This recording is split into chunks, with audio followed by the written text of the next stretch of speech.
सभी साथियों को नमस्कार। पुनः एक बार फिर से आपके लिए बहुत ही अच्छी खबर लेकर आया है। स्पेशल एजुकेशन यूट्यूब चैनल के माध्यम से पूरी खबर मैं आपको इसमें बताऊंगा। बने रहिए और बहुत ही अच्छी खबर है। सभी को पुनः नए वर्ष की हार्दिक शुभकामनाएं। तो आप देख रहे हैं ब्रेकिंग न्यूज़ है, पेंशन भोगियों के लिए बहुत ही अच्छी खबर है। ज़्यादा से ज़्यादा शेयर करें और सभी पेंशन भोगियों तक खबर पहुंच जाए, ताकि जो 50% पेंशन के लिए था उसकी जगह 70% पेंशन मिलेगी पेंशन भोगियों को। आगे इसमें यह है कि उम्र के अनुसार पेंशन मिलेगी। इसमें बहुत बड़ी खबर है ये। आगे है कि साल 2025 पेंशन भोगियों के लिए एक महत्वपूर्ण वर्ष साबित होने वाला है। यानी कि कहीं ना कहीं जो नया वर्ष आया है वह पेंशन भोगियों के लिए बहुत ही खुशखबरी लेकर आया है कि 1 जनवरी 2025 से पेंशन नियमों में कई बड़े बदलाव लागू होने जा रहे हैं, जो न केवल पेंशन भोगियों की वित्तीय स्थिति को मजबूत करेंगे बल्कि उनकी जीवन शैली को बेहतर बनाने की दिशा में भी महत्वपूर्ण कदम होंगे।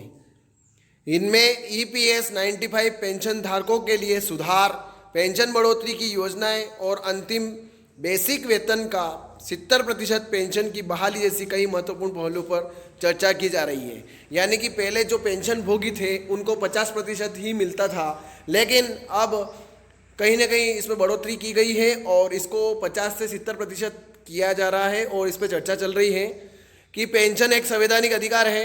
केरल हाईकोर्ट ने हाल ही में एक ऐतिहासिक फैसले में यह स्पष्ट किया है कि पेंशन एक संवैधानिक अधिकार है और इसे किसी सरकार की इच्छा पर निर्भर नहीं किया जा सकता।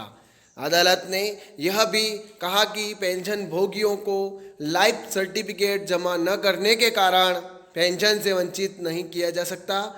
इसके बजाय बैंक अधिकारियों को पेंशन भोगियों के घर जाकर सत्यापन करने और लाइफ सर्टिफिकेट जमा करने का निर्देश दिया है। यह फैसला खासकर उन वृद्ध पेंशन भोगियों के लिए राहतकारी है जो स्वास्थ्य कारणों से बैंक जाने में असमर्थ होते हैं।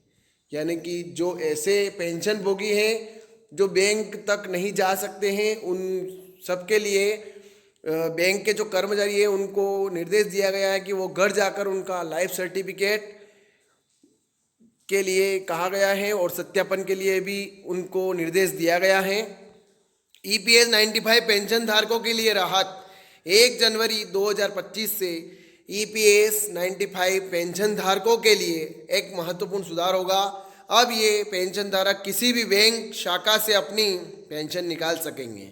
इसके लिए पेंशन सिस्टम को अपडेट कर सीपीपीएस यानी सेंट्रलाइज्ड पेंशन प्रोसेसिंग सिस्टम में बदल दिया गया है।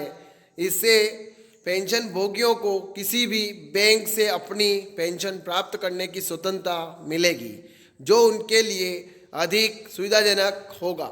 इसके अलावा केंद्र सरकार ने सभी नियोक्ताओं को निर्देश दिया है कि वे हायर पेंशन के आवेदनों को 31 जनवरी 2025 तक सिस्टम में अपडेट करें, ताकि पात्र पेंशन धारकों को समय पर उनके हायर पेंशन का भुगतान हो सके। ये जो हायर पेंशन के लिए भी कहा गया है कि 31 जनवरी 2025 तक ये अपडेट कर लें सभी डॉक्यूमेंट इनके।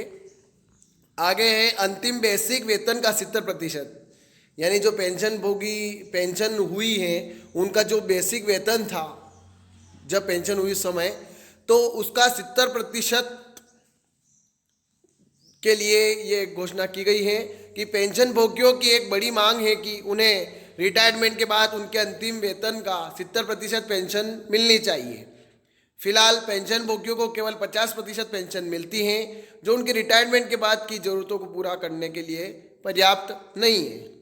पहले पेंशन भोगियों को 70% पेंशन मिलती थी, लेकिन इंदिरा गांधी की सरकार ने इसे घटाकर 50% कर दिया था।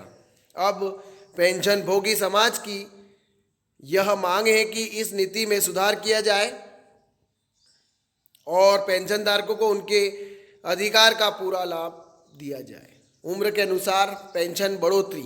पेंशन भोगियों के लिए एक और बड़ा प्रस्ताव है जिसके तहत उम्र के साथ पेंशन में बढ़ोतरी की सीमा को कम किया जाए। वर्तमान में यह लाभ 80 साल की उम्र के बाद मिलता है, जिसमें पेंशन में 20% की वृद्धि की जाती है। पेंशन भोगी समाज ने यह प्रस्ताव किया है कि यह लाभ 65 साल की उम्र से लागू होना चाहिए। इसके तहत पेंशन में वृद्धि इस प्रकार की जाएगी।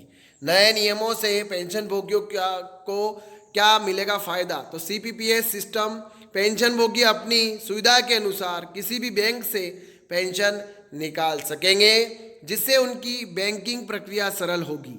हायर पेंशन का लाभ, पेंशन प्रणाली में सुधार से हायर पेंशन का लाभ पेंशन धारकों को समय पर मिलेगा। उम्र के अनुसार पेंशन बढ़ोतरी, तो पेंशन में उम्र के हिसाब से बढ़ोतरी से पेंशन भोगियों का वित्तीय बोझ कम होगा। बैंक द्वारा घर पर सत्यापन, पेंशन भोगियों को लाइफ सर्टिफिकेट जमा करने के लिए अब बैंक घर पर जाकर सत्यापन करेंगे, जिससे वृद्ध और अस्वस्थ पेंशन भोगियों को राहत मिलेगी। 65 साल पर 5% बढ़ोतरी, 70 साल पर 10% बढ़ोतरी और 75 साल की बात करें इस पर 15% बढ़ोतरी की हुई है। इस बदलाव से वृद्ध पेंशन भोगियों को न केवल वित्तीय मदद मिलेगी बल्कि उनकी जीवन शैली में भी सुधार होगा। पेंशन भोगी समाज का मानना है कि यदि यह नीति लागू होती है तो वृद्ध पेंशन भोगियों को न केवल आर्थिक मदद मिलेगी बल्कि उनके जीने की इच्छा भी बढ़ेगी। 2025 से लागू होने वाले पेंशन नियमों में सुधार पेंशन भोगियों के लिए एक बड़े बदलाव का संकेत है। यह बदलाव न केवल पेंशन भोगियों के वित्तीय जीवन को स्थिरता देगा बल्कि उनकी जीवन शैली को भी बेहतर बनाएगा। CPS EPS 95 पेंशन धारकों के लिए नए विकल्प, अंतिम बेसिक वेतन का 70% पेंशन और उम्र के अनुसार पेंशन बढ़ोतरी जैसे सुधार पेंशन भोगियों के जीवन में नई ऊर्जा और सुरक्षा लेकर आएंगे। यह सभी बदलाव पेंशन भोगियों के अधिकारों को मजबूत करेंगे और उन्हें बेहतर जीवन जीने का अवसर देंगे। तो ये खबर थी, ज़्यादा से ज़्यादा शेयर करें, लाइक करें, कमेंट करें आपको खबर कैसी लगी।